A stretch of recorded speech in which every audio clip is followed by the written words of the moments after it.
Linea Steel, Armchair og Sidechair har en ret innovativ konstruktion i den måde, vi har formgivet sædet på, som går over i sarven. Der er jo to utrolig vigtige ting, når man formgiver en stol til udendørsbrug. Først og fremmest komforten.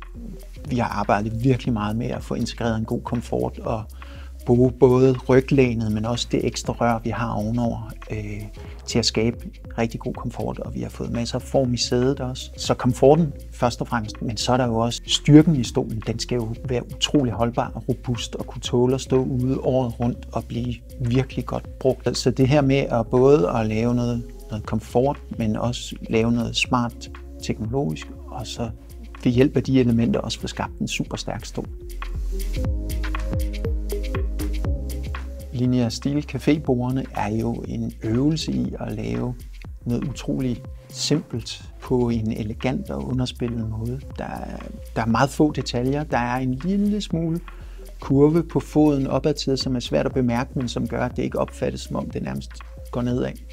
Så er der lagt en masse energi i at få formgivet en ring rundt i bunden, som jo er en form for sko til bordet, men som gør, at man kan rulle bordet, hvis man vil det, uden at skade malingen og så videre. Stolen er tænkt til alle de steder, vi er udendørs. Det er jo i hjemmet, altanen, terrassen, men det er selvfølgelig også på caféer, restauranter, byrum, det grønne, altså parker og så videre. Alle de steder, hvor vi gerne vil have noget godt at sidde i udenfor og være sammen.